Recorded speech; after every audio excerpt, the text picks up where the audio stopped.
What up, it's Crochet for Purpose of Life. This is the first time I've been vlogging in like 6 weeks. So it's kind of weird to be standing here again with all these people just walking beside me and looking at me. But fuck it, I got some stuff to say. Today I want to talk to you a little bit about time management and get you a little bit thinking about what you could be doing with your time and what you're doing with your time now. To help me with this, I wanted to touch on a little bit of literature. By a man named Stephen Covey. He wrote this book called The 7 Habits of Highly Effective People. And in this book, he talks about what you want to do in your life and where you want to go, and that this is connected to specific actions. And he goes further and says these actions are defined by 2 things: urgency and importance. And let's look at those 2 things separately. If we're looking at urgence, we're talking about stuff that you have to do immediately. And if you don't do them right now, they basically fuck up your status quo. Then we have importance. And importance is basically what is important to you, what you value the most in your life.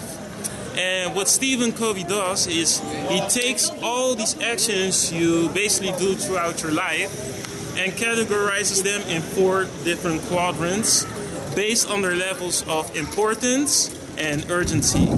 And what I want to do now is talk a little bit about these quadrants so you know what these quadrants are, and it might help you to get the time you need to do the stuff you want to be doing. So let's crack into it. The first quadrant is defined by actions that are important to you and also urgent at the same time. Then we can be talking about deadlines for school, deadlines for work, basically deadlines in everything career-wise. Then we have quadrant 2, which I'm going to talk about a little bit later because this vlog kind of revolves around quadrant 2, and move to quadrant 3. Quadrant 3 is the stuff that isn't really important, but is urgent. Most of the time, this is stuff you think is important, but it isn't really that important. For example, let's say you're busy dieting, and you got this goal to lose X amount of weight in X amount of time. And you're busy with it, you're killing it, you're going to the gym 4 times a week, you're dieting, everything basically is on point. What happens then is that you're basically doing everything you need to be doing. But what happens if some friend of you calls and he's like, dude, I found my passion. I want to be the world's greatest cook, and I need your help. You are going to taste my food and just review it and say if it's good or not, so I can be, so you can help me become this great cook that I managed to be.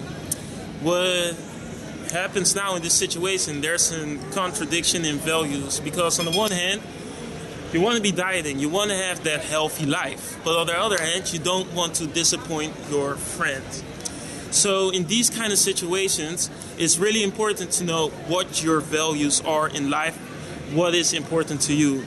Because if you can explain to your friend what is important to you, they won't have that hard of a time receiving the no when you give it to them. They might even understand it. But a lot of people, they can't do that.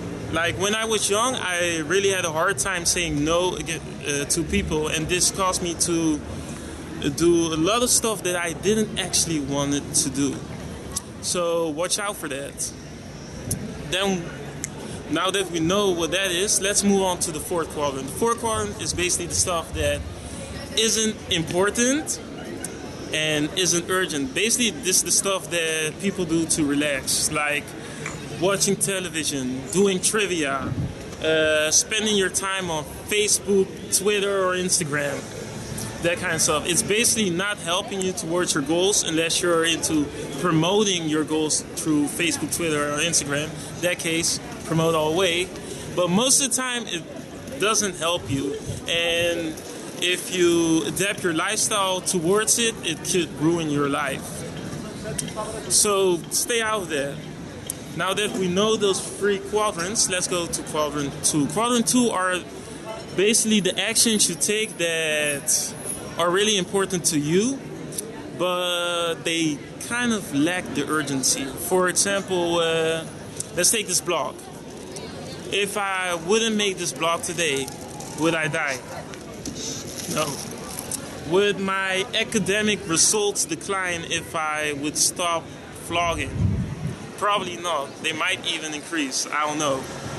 So basically what it is with quadrant 2 actions, they help you move forward, but if you don't do them, they don't necessarily make you go backwards in your lifestyle. They're basically part of what